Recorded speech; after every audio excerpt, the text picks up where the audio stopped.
Então, vamos lá, correção na apostila grossa, página 30, questão 11. Agora, releia as frases a seguir para revisarmos os conceitos de frase nominal e frase verbal. Então, temos dois exemplos ali, e tá tendo a pergunta seguinte lá, então. Qual das duas frases é nominal e qual é verbal? Justifique. Então, a primeira frase é nominal, e a segunda ela é verbal, pois só ela contém um verbo, que é morrem, elemento fundamental para que uma frase seja considerada verbal. As frases podem ou não conter verbo. A frase que não contém verbo é chamada de frase nominal. Frases nominais, por exemplo, imenso congestionamento, obras na pista. Quando há verbo ou locução verbal, tem-se uma frase verbal. Frases verbais, por exemplo, o congestionamento está imenso, há obras na pista. Questão 12. Identifique as frases verbais e marque-as com um X. Então, vocês teriam que marcar ali 3 opções, porque teria ali, então, 3 frases verbais. A primeira é, ganhei um prêmio. Depois vem, Léo e João são grandes amigos. E a última, a notícia se espalhou rapidamente. Questão 13. Transforme as frases nominais do exercício anterior em frases verbais.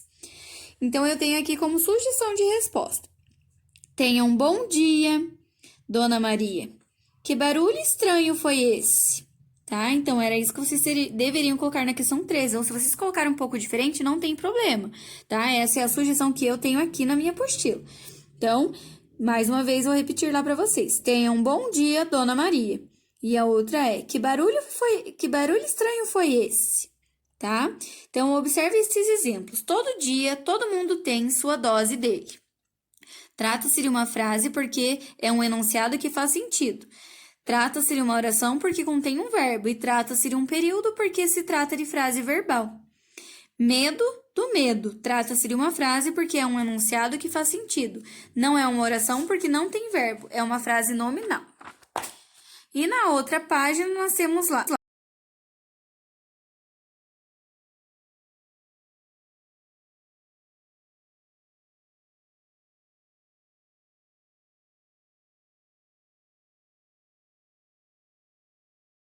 Lá na página 31, tá dizendo assim, não é um período, pois não há uma oração. Observação. Um período pode ser formado por uma ou mais orações. Saberemos quantas orações há em um período dependendo do número de verbos presentes no enunciado. Um verbo, uma oração, 2 verbos, 2 orações, 3 verbos, 3 orações e assim sucessivamente. 14. Com base nas explicações anteriores, responda as questões. O que é uma frase? Então, como a gente viu ali antes, o que significa uma frase? Como identificamos uma frase? Então, uma frase é um enunciado que faz sentido. Pode ter verbo ou não. Questão B. O que é uma oração? Oração é uma frase que apresenta verbo, tá? E letra C, o que é um período? É uma frase verbal. Na questão 15, sublinhe os verbos quando houver e marque um X nas classificações correspondentes. Então, nós temos lá, silêncio. Então, silêncio é o quê? É uma frase? É uma oração ou é um período? Então, silêncio, ele entra ali como frase, porque a gente consegue entender, ele tem sentido quando a gente só fala assim, silêncio, tá? Letra B. Tão assustada a menina, entra como frase, entra como oração ou período? Entra como frase. C. Adoro acampar. Ela é uma frase, ela é uma oração e ela é um período também. Na questão D, cheguei. É uma frase, é uma oração e um período. Letra E, adoro cozinhar para minha família. Ela é somente uma oração e um período, tá? Na questão 16, então, temos assim. Analise os enunciados a seguir e marque um X na alternativa correta. Primeiro, formou. Segundo, demorou. Então, qual dessas ali que vocês deveriam marcar um X? Qual dessas alternativas que são corretas? É a letra D. A frase, oração e período nos 2 enunciados. E por último, nós temos ali a questão 17. Tá dizendo assim. Complete as frases com uma forma verbal que dê sentido a elas. Depois, compare suas respostas com as de um colega e analise semelhanças e diferença entre elas. Infelizmente, a gente não pode, então, comparar com os colegas, porque nós estamos de quarentena, né? Então, a resposta aqui, na verdade, elas eram pessoais, porque vocês deveriam escolher qual resposta vocês dariam ou não nessas alternativas, tá? Porém, mesmo sendo pessoais, eu tenho aqui alguns exemplos ou dicas, né? Para vocês verem se vocês colocaram algo parecido ou não. Então, letra A. Maurício tropeçou e caiu. Ou pode colocar assim, Maurício se desequilibrou e caiu. Ou Maurício foi empurrado e caiu. Ou Maurício desmaiou e caiu. Então, vocês podem usar mais de uma alternativa para responder aquelas questões ali, tá bom? Agora, na próxima página, nós temos ali a 32, né? Página 32. Então, vocês deveriam fazer a leitura ali do Construindo um Carro de Lego básico, ler aquele trecho de instruções para a montagem de um carrinho e sublinhar os verbos no imperativo. Então, os verbos que deveriam ser sublinhados ali é faça, prenda, posicione, aperte-o, prenda, construa, anexe, prenda-os, tá? Então, são essas que vocês deveriam grifar ali como sublinhar, né? No caso, como verbo no imperativo. Na letra A, tá dizendo assim, quantos verbos você sublinhou? Então, o correto de ser sublinhado ali seriam 8. Escrevam lá, 8 na questão A. Letra B, reescreva as frases a seguir, primeiro no imperativo negativo, depois na primeira pessoa do plural do imperativo afirmativo. Então, temos assim, prenda os blocos. Daí, ao ladinho, vocês colocam assim, não prenda os blocos. E, por último, prendamos os blocos. Na segunda, nós temos assim, posicione o volante. Aí, vocês vão colocar ao ladinho, não posicione o volante. E, por último, posicionemos o volante. Na terceira linha, aperte o volante. Aí, vocês vão colocar do ladinho, não aperte o volante. Por último, apertemos o volante. Na última linha, construa o corpo do carro. Daí, do ladinho, não construa o corpo do carro. E, por último, construamos o corpo do carro. Na questão 2, teremos assim, complete os espaços. O imperativo afirmativo é formado de parte da conjugação do...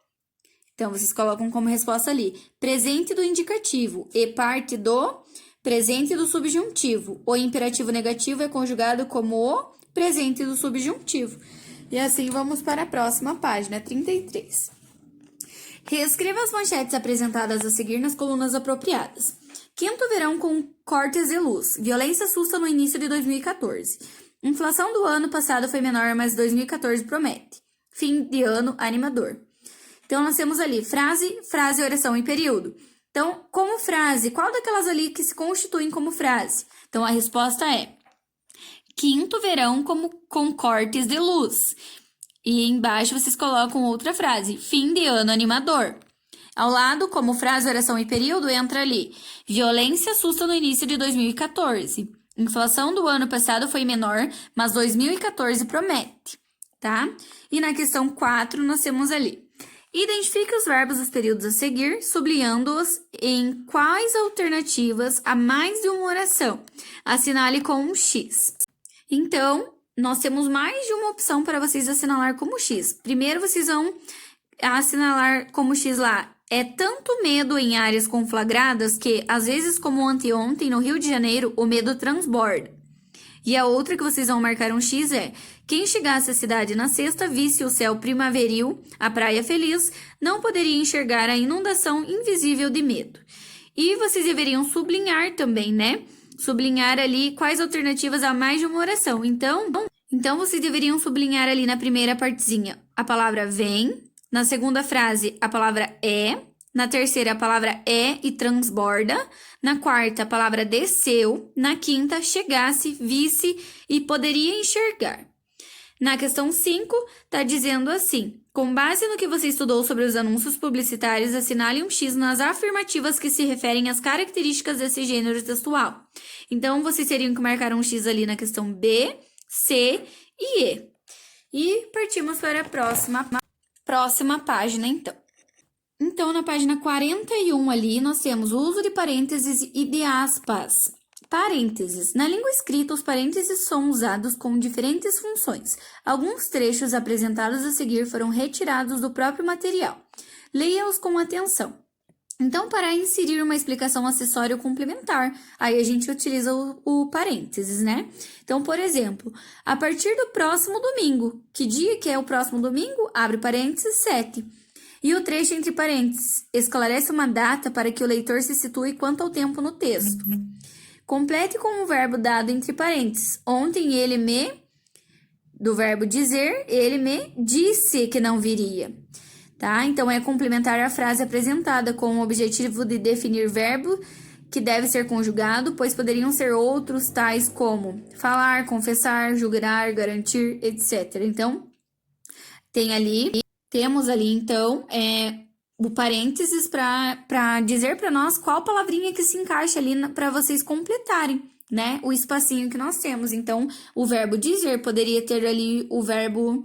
Outro tipo de verbo que daí daria outro sentido para completar ali aquele espacinho, tá? Então, para quando a gente usa o parênteses nesse caso? Para inserir uma explicação acessória ou complementar, para marcar alternativas de palavras, para indicar o somatório das possibilidades e para indicar comentários, considerações e reflexões. Então, um exemplo ali de para marcar alternativas de palavras. Marque a ou as, afirmativa, as... Tá? Então, por exemplo, a gente poderia falar essa frase assim, marque a afirmativa correta. Mas a gente poderia também estar falando de mais alternativas além de uma só. Então, abre parênteses, coloca o S e a gente consegue entender que podem ser uma afirmativa ou mais que uma, tá? Então, ele indica que pode haver uma ou mais de uma afirmativa correta. E para indicar o somatório das possibilidades, por exemplo, são acentuadas monossílabas tônicas terminadas em a ou as, que significa a ou as. Indica que são acentuadas e monossílabas tônicas terminadas em a ou as, em e ou es, em o ou os. E para indicar comentários, considerações e reflexões. Boa essa, abre parênteses, ha, ha, ha, ha, fecha parênteses. Então, nesse caso, ele é usado principalmente em textos informais, como postagens, mensagens via aplicativos ou redes sociais, diários, etc. Também ele pode ser usado em textos literários. Já aspas, entre os muitos usos das aspas estão destacar palavras estrangeiras, marcar citações, transcrições exatas do que foi dito ou escrito. Tá? Então, nós temos 2 exemplos aqui. Os emoticons ativam áreas sensíveis do cérebro, segundo o pesquisador. Por exemplo, ali nas citações, diz a oceanógrafa, é difícil estudar essas espécies porque elas viajam muito, mas acredita-se que se orientam pelo mar e pelas estrelas. Então, aqui nós temos uma citação de outra pessoa que disse isso que eu acabei de falar para vocês. Então, usa aspa nesse caso também. Próxima página, 42, nós temos ali transcrição de trechos de texto, títulos em geral, textos, livros, etc. Palavras que estão em desuso, não se usam mais. Gírias, palavras ou expressões inventadas que ainda não estão nos dicionários. Algumas podem ser dicionarizadas, mas outras serão substituídas ou esquecidas. Palavras que são usadas com ironia, isto é, quando se quer dizer exatamente o contrário do que você disse. Gente, então, aqui eu disse vários exemplos onde a gente pode usar parênteses e as aspas, tá? Então, não tem erro, a gente também já viu isso em sala, lá no comecinho do ano. Puxa na memória de vocês aí que vocês vão lembrar que a gente já estudou sobre aspas e parênteses e eu sempre falo para vocês sobre isso, tá? E ali na questão 1 nós temos o seguinte, coloque aspas nas palavras estrangeiras que aparecem nessas frases. Então, onde vocês deveriam colocar as aspas de acordo com o que a gente viu e vem vendo, né, dos estudos? Na letra A, em outdoor, no caso outdoor, né? Vocês abrem aspas ali e fecham aspas nessa palavrinha. Na letra B, playground. Então, abre aspas e fecha aspas na palavrinha playground. Na letra C, pizza. Na letra D, online e site. Na letra E, shopping. Na letra F, personal trainer. Na 2, vocês teriam que colocar as aspas onde for necessário. Então, temos ali, na letra A, vocês deveriam colocar aspas no o meu pé de laranja lima. Na letra B, existe algum peixe que saiba cantar? Na letra C, slogan. Daí abre aspas no slogan e fecha aspas no slogan. Daí abre aspas no fôlego salva e fecha aspas. Na letra D, Abre aspas, o pepino maluquinho, fecha aspas. Na letra E, aqui a natureza é a estrela, fecha aspas. E abre aspas no slogan novamente e fecha aspas. Tá bom, gente? Então, essas eram as questões 1 e 2. E agora nós vamos lá para 43, questão 3.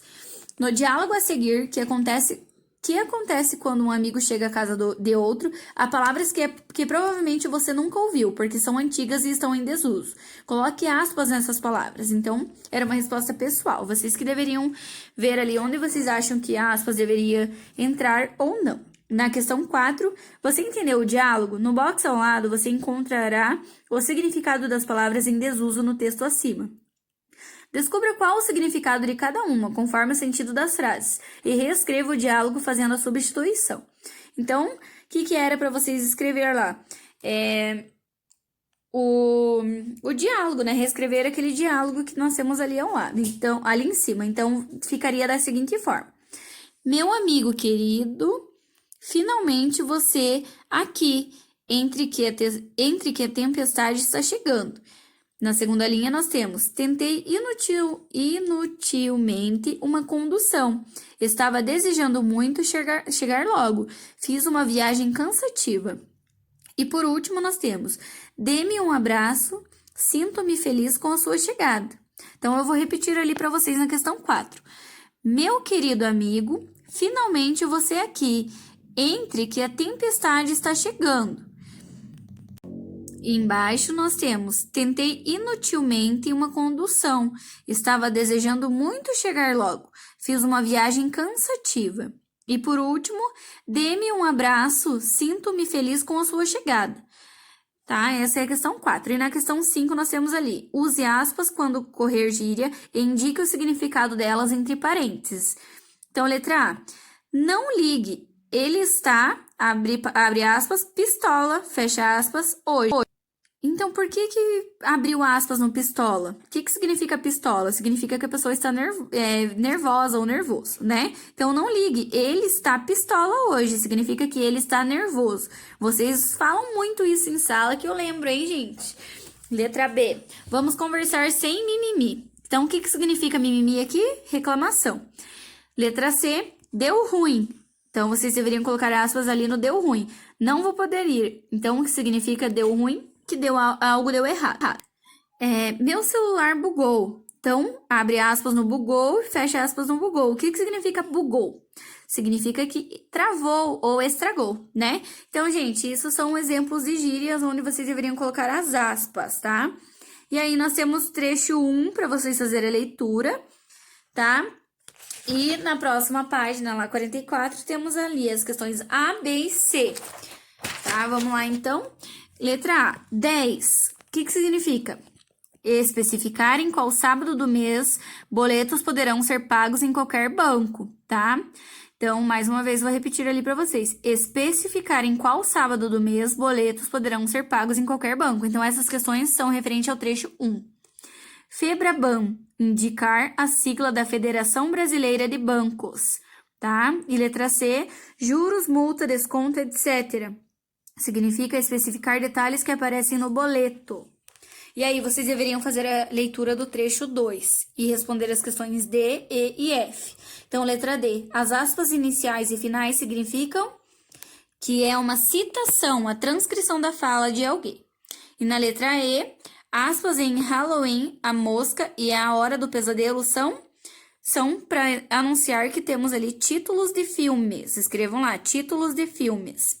Letra F, os parênteses em Halloween, a mosca e a hora do pesadelo indicam os filmes de sucessos ou conhecidos de cada um dos diretores citados, tá? Então, era isso que era para realizar ali nas questões D, E e F da 44. Então, é isso, gente. Essas são as correções da apostila grossa. Qualquer dúvida, estou à disposição de vocês.